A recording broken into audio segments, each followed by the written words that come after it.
Hello everybody, welcome back to another episode from Whalejaw 3D. In episode 4 of our How to Animate a Car, we're going to take a look at creating a drift scene. Now, if you're a returning viewer, you know it's tea break.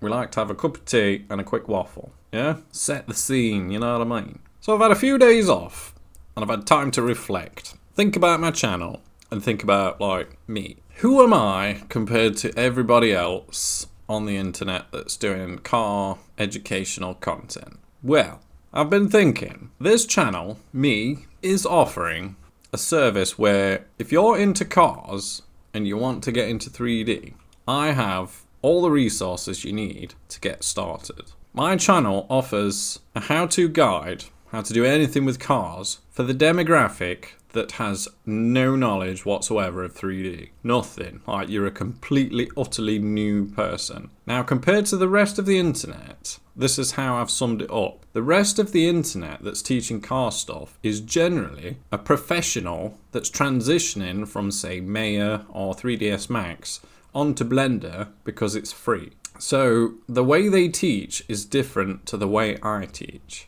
That's what's making me different to everybody else. Yeah, I've found a niche and I feel like I'm going to stay on it. So if you're new here and you're completely new to Blender, I'm probably a better option for you, because I'm going to do all the little extra waffly bits and point out all the dumb stuff that a professional likely wouldn't cover, because to them it's common knowledge. Yeah? Do you know what I mean? I also have a catchphrase. It's like Tourette's, I can't stop it, I'm sorry. So if it annoys you, I'm sorry. I try and delete as many as I can. I try and pause now and then say it. So I have the option to delete it if I want. So then, mid-tea break, it's early in the morning. It's literally, I think I woke up at 6 and then I got out of bed at 7. The girlfriend doesn't wake till 9 o'clock. I usually get a phone call at 9:30, so I've got like a nice little cheeky window of a couple of hours where my mind's 100%, you know what I mean, fresh. It's had a cup of tea, and I was burning out yesterday, so I put it down. But I did get some way into it, and then I paused, I stopped, I thought, nah, I should be filming this, you know what I mean? I've got to a point now where I can quickly overview the boring bit, but we've got this. So he enters a corner, big, fat, dirty drift, then he transitions nice and smooth into the next one, and then he proper slings in some angle, and then at the end I tried to simulate the FD drone, like, you know, the FD drone that like does that crazy spin at the end. We basically created the framework we need now to start juicing it up, adding some pucker, you know? So, shall we have a look how you set that up? It's very simple. It's ridiculously simple. I think it took me like half an hour. If I was to do it again, it'd take me 10 minutes, because I have to do the trial and error thing. And it's probably, for the sake of flow, it's probably better I've done it this way, because I can now casually show you how that worked. I've just realised you're not on the screen. Oh my days. I'm sure I can edit that out. The stream game's hard, people. The stream game's hard. First thing about it, my mind's supposed to be 100% right now. I can edit that. So, if we click on last one, did I click it? Is it working? My computer in the morning, when it's really cold, hates life. It's dead slow. Also, have you heard the news about the new 5070, RTX 5070? It's going to be like 500 quid, and it's going to be as powerful as a 4090. Wow. There's loads of people on the internet saying, oh, I'm so angry. And it's like, think about it. You bought your 4090 like 2-3 years ago now. It's old. It's old, you know what I mean? And that's why it's good to buy things when they first come out, so you get like a bit of value out of them, you know what I mean? Well, I can't imagine there's going to be a 5090 and it'll create black holes and it'll be worth $3,000 or something. But I can prophesy that the future of Blender is going to be very strong. If people can get into this now, you'll be able to do what I'm doing with ease for like 500 quid. I feel like I'm going to blow up. So we need to make some content. So what we got then? Shall we have a look? Check the stream. Let me quickly put one of these in. So I've learnt this. If you don't, then my fat head covers it. So we've got a timeline, haven't we? If we go back to the beginning and we watch it in here, it might make a bit more sense to you. So if you look, we're getting full 30 frames a second. We're doing really well at the minute. This model's nice and light, the road's nice and light, and we ain't got anything in the background, have we? I just wanted to teach you this, the follow path kind of like technique. There's not much to explain. So how do you build a scene like this? Well, it's quite simple. I feel like I say that a lot as well. It is. Blender is really simple.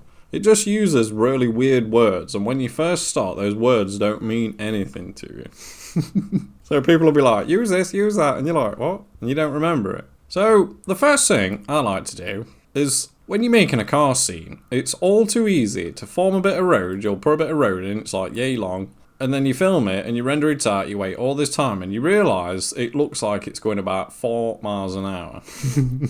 It's really annoying, honestly. And it's the first tip I'm going to teach you is make sure your road is a long road. How do you do that? Well, if we make an empty and we bring up our panel with N, use N as the shortcut, yeah?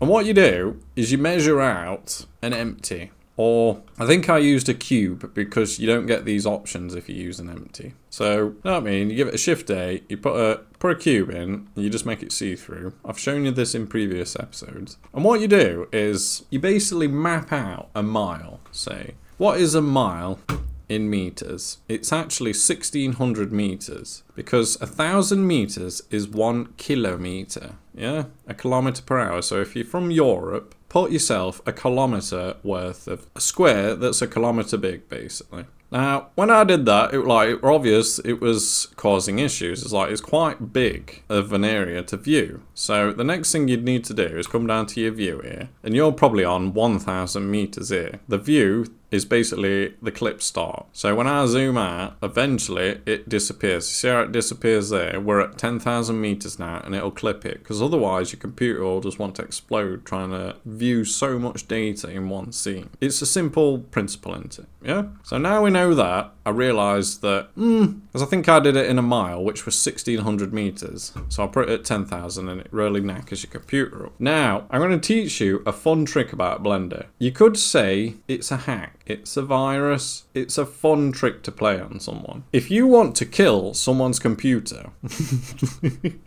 all you got to do is click on that, press 1, and hold your finger down on 0. And if you press enter, it will blow Blender up, honestly. It will blow it up. And it's just a fun thing to know. I always remember when I first started, there was one file, and it just would obliterate my computer every time I did anything on it. And I never understood it because I'd never learnt this section yet. So here's your lesson on why you're seeing, if you downloaded something off the internet and it just wants to destroy your computer, like a city scene or something, use this button to crank it down, yeah? That box is only 500 meters big. So we could, in theory, knock it back down to 1,000. As you can see, look, the clippings come in. So when we zoom in, we're obviously going to want 2,000, aren't we? I'm going to keep it safe at 5,000. Give her a little extra. So, does that make sense, yeah? So we've got a box. I realised that 1 kilometre could be achieved with an S, bent into half a kilometre. Yeah? So I can safely say I've basically got about a mile of road, can't we? When you're building cars, measurements are everything.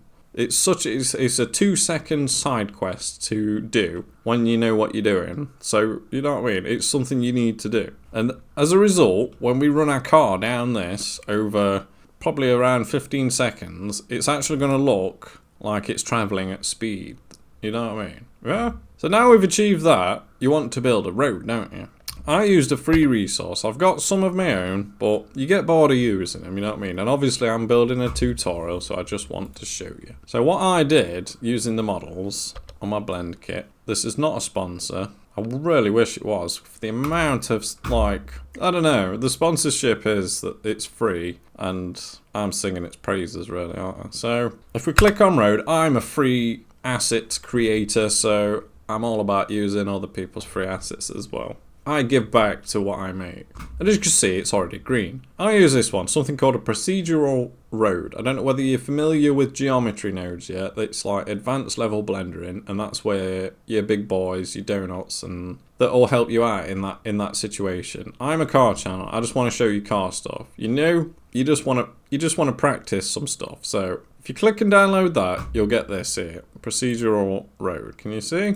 You'll notice I've got two. If I turn this one off for now, and we put what you'll get when you download, you'll get something like this. It'll be a lot smaller, but if we click on it, I'll just show you how it works. If we come over to the geometry node editor, you can see you've got yourself a bit of a circuit board, can't you? Now, what this is doing is it's basically building the road for you using like instances and references and mathematics. Yeah, it's basically copying and pasting a square of road along a curve, basically.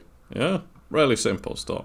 So what you can do with this is if you press tab and go into edit mode, if we select everything, can you see that we've got some vectors? Now, I know there's a lot of people that come from illustration and graphic design background, so I don't feel like I need to explain this. If you're good at that, you know it's because you understand your vectors, don't you? You know what I mean? I was a very big vector artist before it was a thing back in the day on Instagram, until like Instagram got bought out by. But yeah, you've basically got yourself a curved S, haven't you? 1, 2, 3, 4. There's only 4 points of geometry on it. This is very light for our computer, and the geometry nodes will fill in the gaps around here. You can probably come down to this tab here, the data of it, and you can look at it.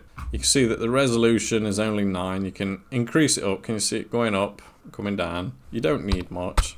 So I think I got it at 9. There's not really much to do, is there? We built a road, and we can safely say it's 1 kilometre big. Can't believe I'm using kilometres, man. Oh my god, it feels like I'm breaking my religion or something. So it's miles per hour. But at the same time, I'm 40 years old now, you know what I mean? I kind of know the difference. It's like a multilingual now. 1 kilometre is 1,000 metres. Honestly, it's like, why don't we use kilometres? It makes so much sense. Like, I think it's like 1 litre is 1 tonne or something, and 1,000 metres is 1 kilometre. And you'll learn that going 100 kilometres an hour is only 60 miles an hour. So you should be able to do the maths that 1,600 metres is a mile. Yeah? It's basic maths. Drilling in, you know what I mean? This channel will teach you about cars, everything, or little nuggets of pointless information. So we got a road now. This was supposed to be a quick overview. So now we have a road. What did we need to do next? Because this is just a road generator and it's not using a curve or anything, what we needed to do, this is like an integral part. So you've measured it out, you've put a road in. The next thing you'd do would be you'd add a NURBS path. Now, without going into great context about it, it's basically a curve, you know, like your vectors. You've got many different ones. And what we wanted was a follow path. So if we click on this one, a pointy arrow, because obviously a closed circle, we don't want that, do we? A curve, that's kind of like a basic one. We want a path because we know we want to follow it, don't we? So if you click that one, you'll get something called a NURBS path. Now if we isolate it with /, you can see it matches the road, doesn't it? If we press tab, it's because I came in and I drew it with the curves. Yeah, they're very simple. You'll probably get 3, and if you click on one, you can move it with G. You have to make sure you're squared off on the top, because I've done a completely flat plane to keep it simple, you know what I mean? This is your first time, you don't want like undulations in the road. Rigger car can handle it. If I hit the curb on this road, it upsets the car, like it goes up and wheel tucks in and stuff. It's actually quite cool. But it's very simple, you know what I mean? You click on one, you move it with G. If you press E, you get an extra one. You can just keep drawing it on, yeah? It's dead simple. So now we've got these 3 levels. A measure, we don't even need the measure anymore. We'll probably delete that, but I kept it for illustration. We've got our road, and then we've got our NURBS path, haven't we? Yeah? 3 things. So the next thing that we needed to do was make our car follow that NURBS path. This is where a lot of people trip up and get stuck. I can tell you what it is. It's a very simple problem, and it kicks everybody's ass at the beginning. It's the most asked question on my channel, I think, as well. So it's going to get complicated. We've got a car, haven't we? If we click on our Batmobile, we can see it's miles away, can't we? The little trick is, if you press the decimal point on your numpad, it'll scope you in onto it, yeah? So that it'll reset your camera so that when you zoom in, it's not like all messed up. Good tip. So we've got our car, haven't we? How have we managed to make this follow that path? Well, so in the previous episode, I think it was previous, if you haven't already, we've been practicing using something called an object constraint. Now, an object, if we go into our add things here, is a mesh. You know what I mean? A square, a circle, whatever we're using. An armature isn't an object. It's a bone. Yeah? It's what we use to animate. It's our skeleton, isn't it? So when we come along to, say, with our NURBS path and we want to follow it, most people make this mistake. They'll come in, they'll click the rig like this, and they'll go to this one, add a bone constraint. These bone constraints, if you open them, are all grayed out. You can't use them because they are meant to be used on bones. Now, if we look at our rig, we can see those little arrows, this root bone, this top thing here. They're not bones. They are objects that have constraints on them. Can you remember?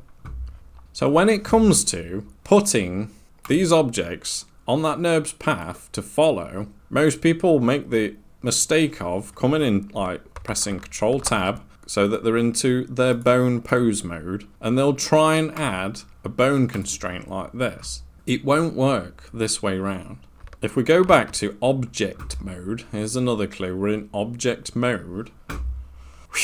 What we need to do is come up here, and there's another one. This one's our constraints. This is our object constraints. So we have two. They look very similar, but this one's for bones and this one's for constraints. In the beginning, for some reason, these are invisible to us. We don't notice the difference. The same as we forget that there are many different modes that we could be in. We can be in edit mode or pose mode. And in these three modes, some things won't work because they're required to be in a different mode.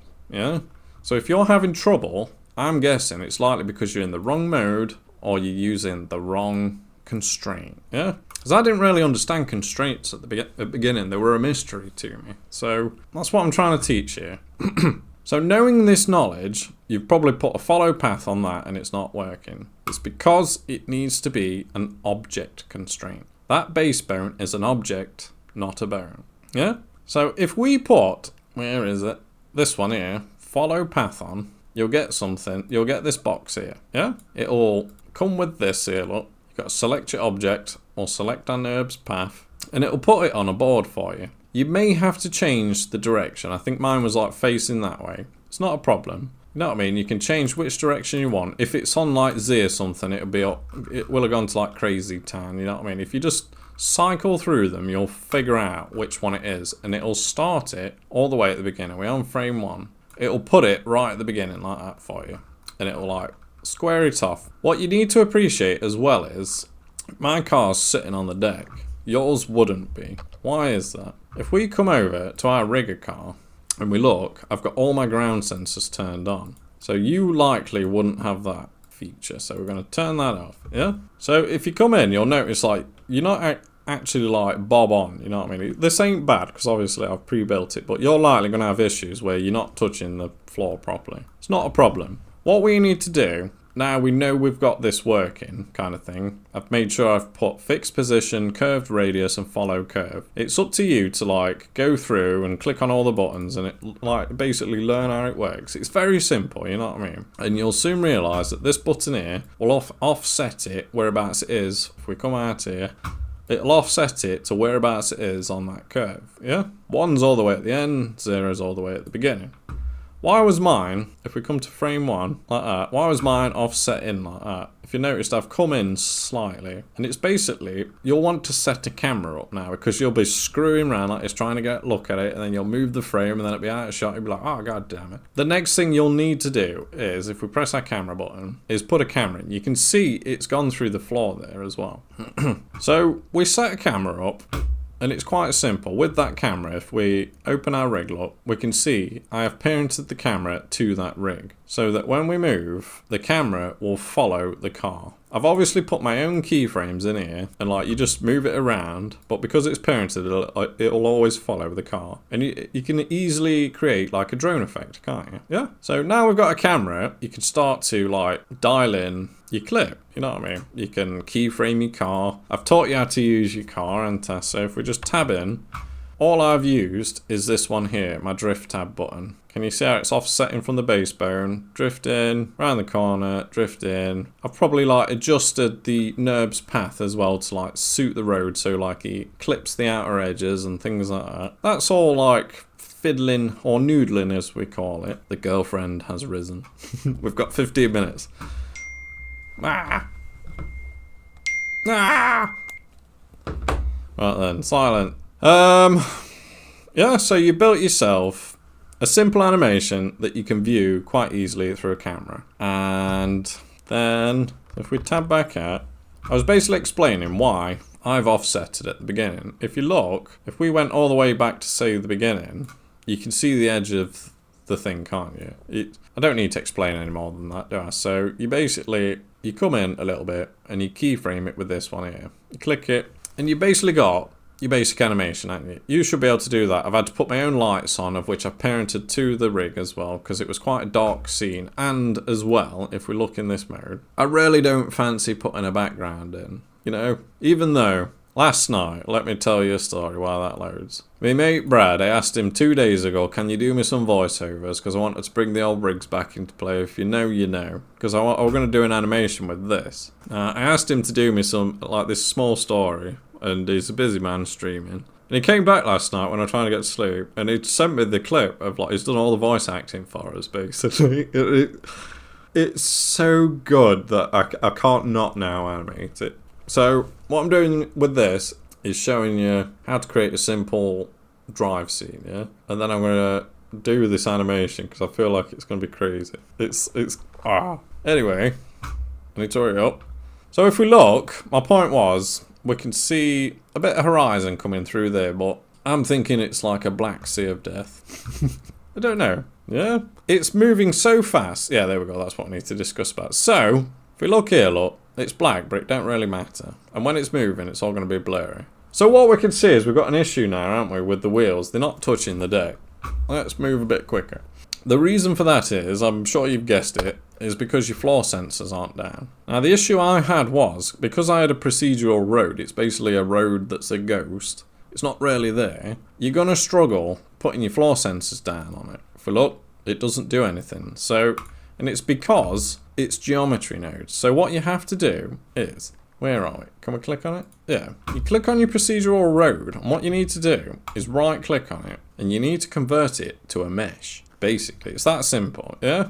It's like when you have a smart object in Photoshop and you've got to rasterize it so that you can edit it, yeah? So knowing that, if we turn that one off, I've obviously already done that with this one. What we could do now is come back to, I really wish these were a bit bigger. Damn my old age.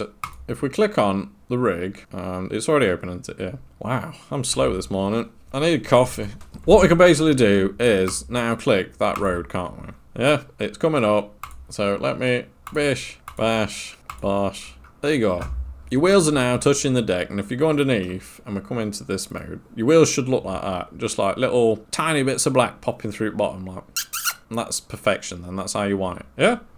So now your drift scene should be looking proper Bobby Dazzler. You know what I mean?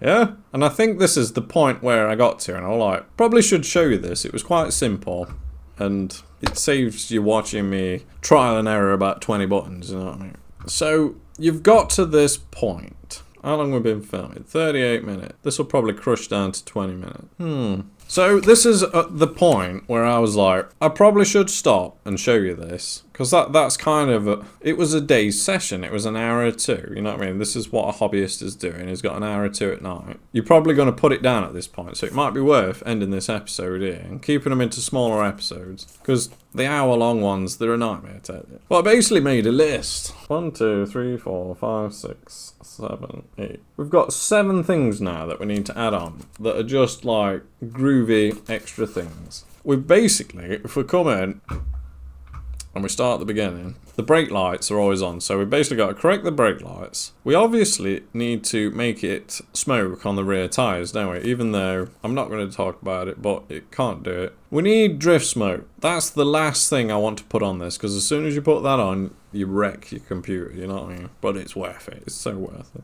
I need to also show you the dynamics of a car and how they move under load. I'm a mechanic, I'm a proper race boy, you know what I mean? I know everything about cars, so instead of baking wheels, steering and doing all that crap, I'm going to show you how a car actually works so that you can just easily do it yourself. All this automated stuff is good, but at the same time, it takes 5 seconds to press a button.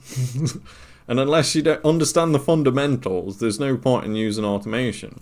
Because you'll automate it and you'll be like, yeah, that looks good. But if you don't understand cars, it probably will look pants, you know what I mean? And at the end of the day, I'm a drift boy. And if you know drift boys, we don't know any other motorsport outside of drift. I came from rally and I moved to drift. And I just don't care about anything else, you know, like Formula 1, all this other touring. I was a big touring car guy in the day, but I just don't care. I'm a drift boy. I could teach you that if you learn how to drift, you can drive any car on the planet. It's just that simple. Drifting is the extreme pinnacle of motorsport. There is nothing better, in my opinion. So if we're going to animate something, I'm going to teach you how to animate it drifting, because if you know how to drift it, you'll know how to do everything else. Job done. The other things that we'll need to do is we need to do a handbrake freeze frame, don't we? You know, when it like goes around the corner, we need to lock that wheel up as if it's like tugging handbrake in. We need a bit of camera shake. And I was thinking, you know when he gets to the end of his run and you usually see the dudes and they put like the arms out when they're like, yeah, you know, we're getting it some signalling. Should we do that one? I think that one's I love you. That one's heavy metal. Yeah, and I was thinking like the roof opens and we could just stick an hand in there going, yeah, you know. I thought that would be funny. Might not do that, but at the same time, we're going to have a go. And we've got a couple of corrections on like the movement of the vehicle, and I'm going to teach you about that as well. Hopefully, by the end of it, we're going to have a clip that looks like an FD drift run. Once we've done it, we could probably add in another vehicle as well. I'm thinking the Postman Pat van, but that comes after.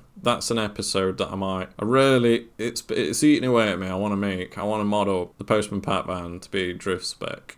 Or we could use the 350Z, the red one, but it's kind of, I don't like that one.